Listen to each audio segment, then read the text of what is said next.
Sean here, and I figured I'd do something fun. I'm a huge Scream fan. And I saw the trailer for Scream 7. Now, I am what they call a Stu believer. 100% Stu Macher is still alive. TB didn't kill him, no way.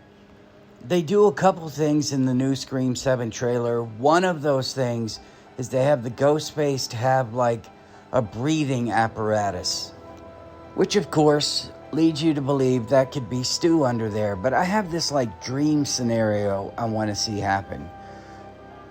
I think since the second Scream, Stu has still been there. I think the lost footage that Gail had on her camera actually shows Stu escaping, or Dewey knows and it was covered up, maybe under threat that Gail would be killed, but he would never have to tell her because at no point did he ever think Stu was still involved. I do believe that Stu was the one chasing Gail and Dewey inside the sound booth, or I guess, what would you call it, the studio, I guess. Anyway, at the college. I also think Stu was the one who turned on the lights at the stage.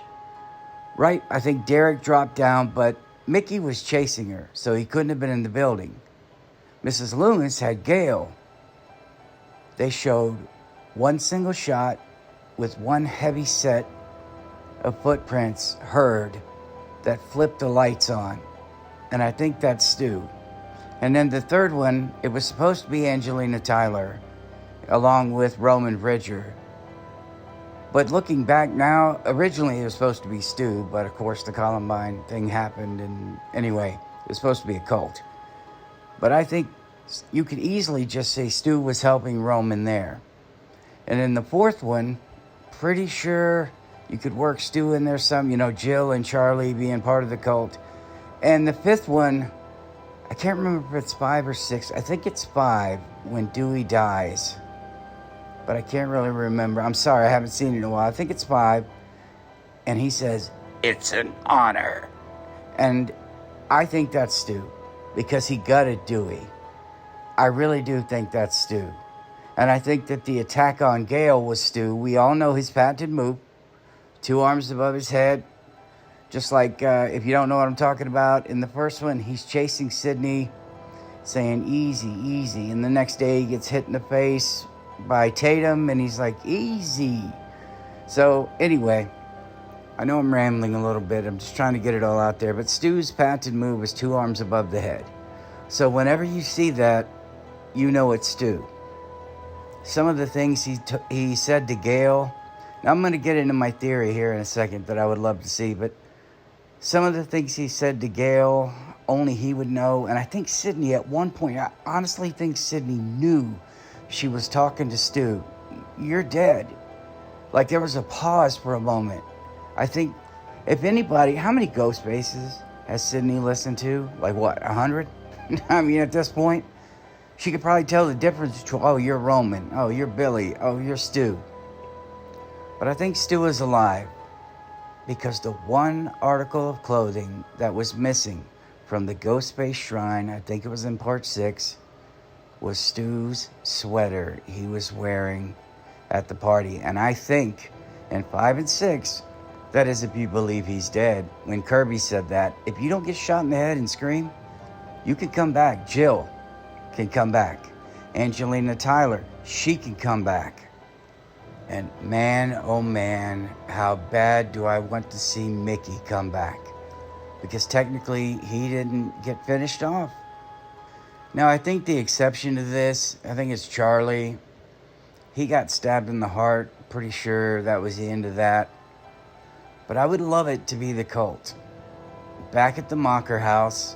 And I think Macher, the actual word, means person of importance.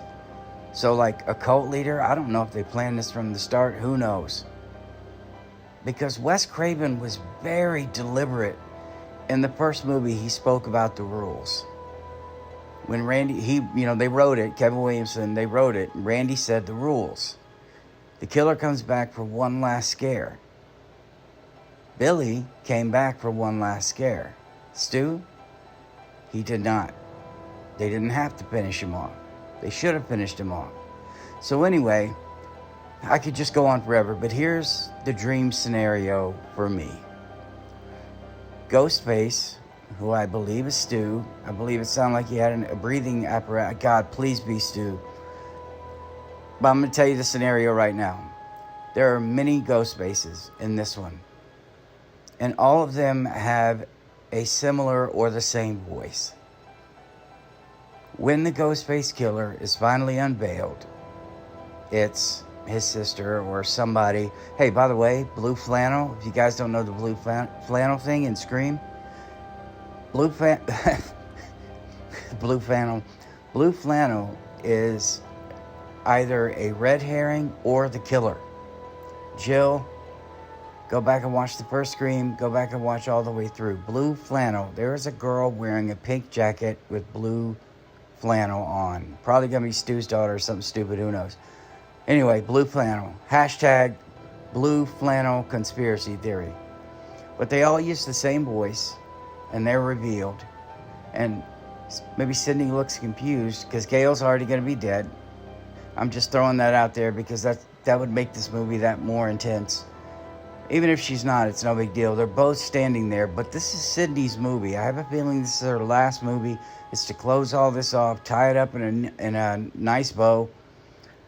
And you're like, oh, okay, I guess it makes sense to kill her. Oh, it wasn't Stu, dang it. And then another ghost face steps out, takes the mask off. It's Mickey. Then another one steps out, takes the mask off, and it's Jill. And then whoever the new killer is from this one. And then you hear all the ghost faces are unmasked. And then you hear the voice. You know, surprise, Sidney. And none of them are talking. And they all turn. And another ghost face steps out. Or without the mask on, slow motion, you see his feet. You see his back. You see their reaction. You know, like Sidney, no way, you're dead. And then it shows Lillard, Matthew Lillard, Stu Macher, walking in between the four in front of Sidney. I would absolutely love it. And so what I'm saying is, then they could go back and say, at some point, because I still believe that Stu was talking. I still believe some of them were Stu from the third on, and the second, but not that much. But you find out the Dewey, it's an honor kill, that was actually Stu. And if it wasn't Stu, it was Stu's voice. He had been speaking through the voice changer that they have, like it's a remote Bluetooth connection or something. He's been running all of this. And you find out that the cult members have been doing the slashing, but he has been doing the voices. I think I made that clear.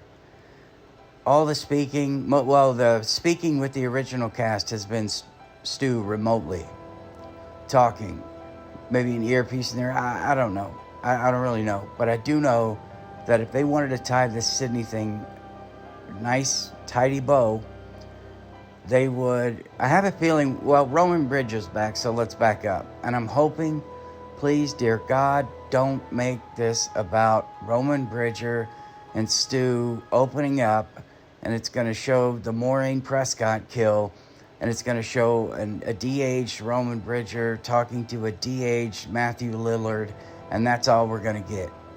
Because I don't want that. And I don't want it to be his sister and her and his cousin or secret son burning the Macher house down, mad because people have been ruining the Macher name, and it's been a horrible thing. Remember, Stu's parents are rich.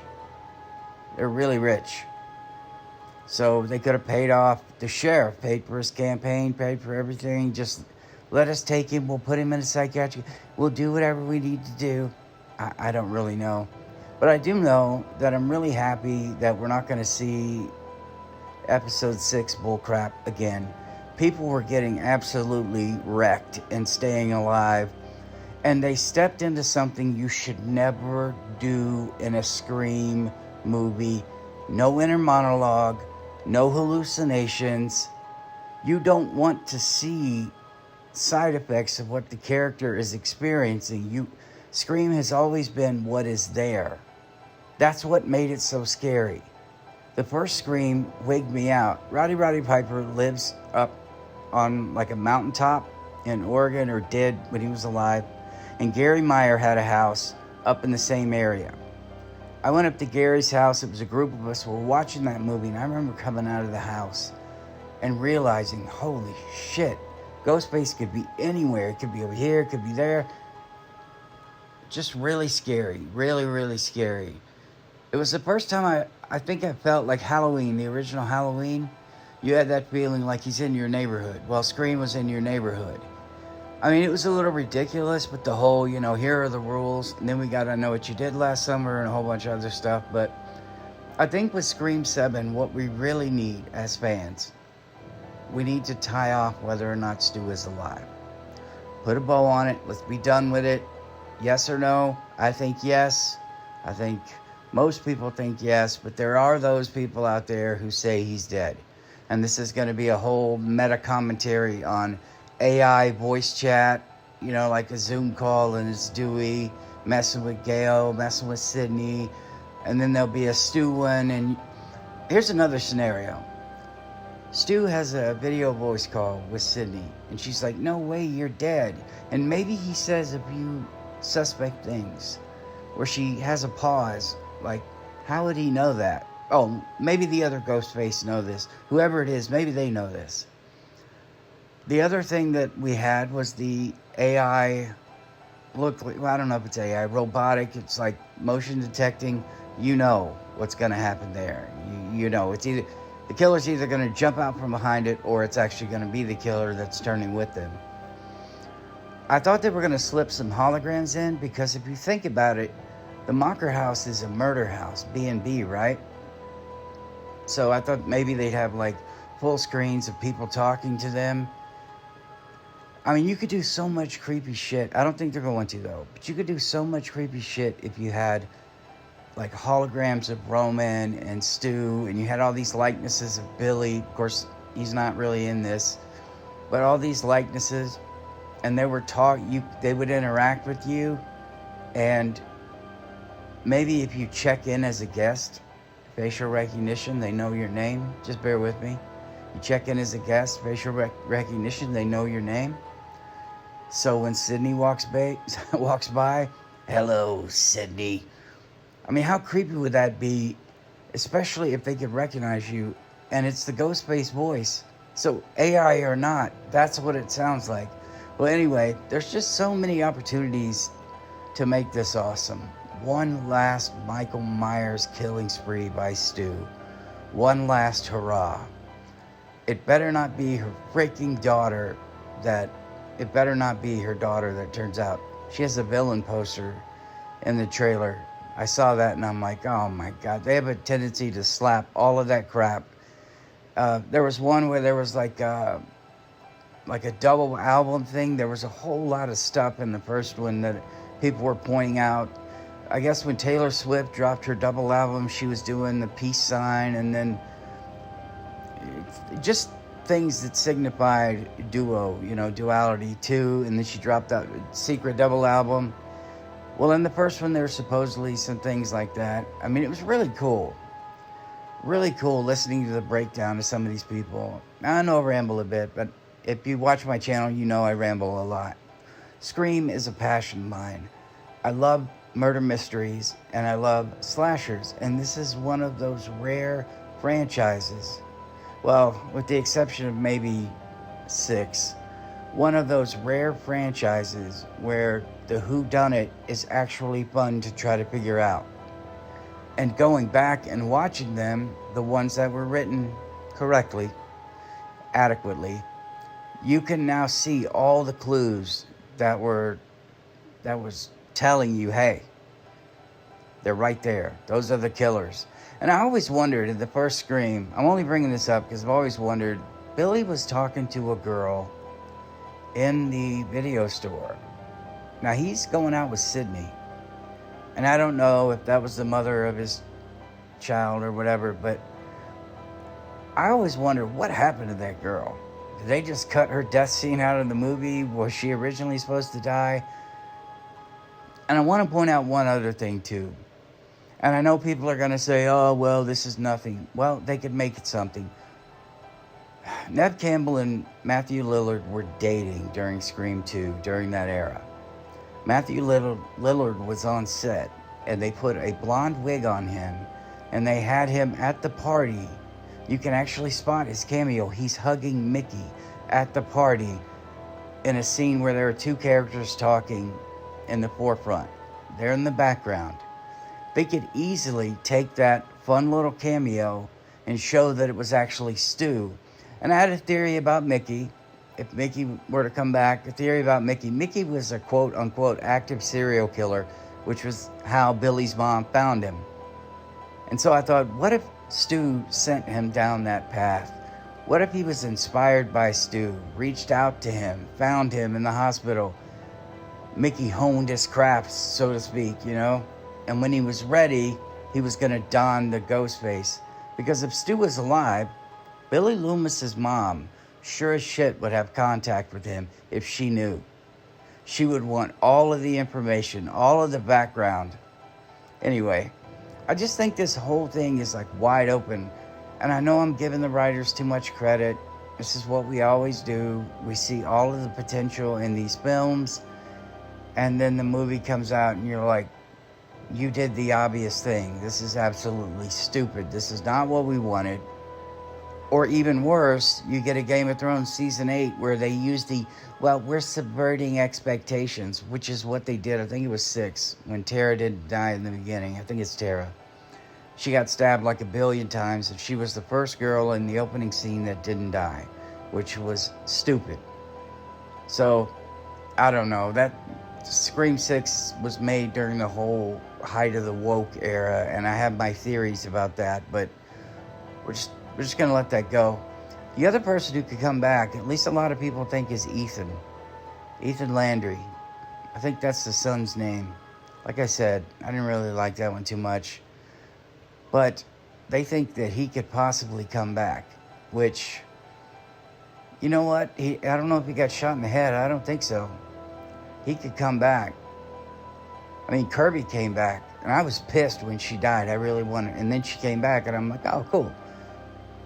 But yeah, I love the Scream franchise, and I'm pretty excited about Scream 7. I know a new trailer's coming. God, I hope it didn't drop already, and I missed it. They released one, I guess it was a few days ago, and now they're going to release like a longer one.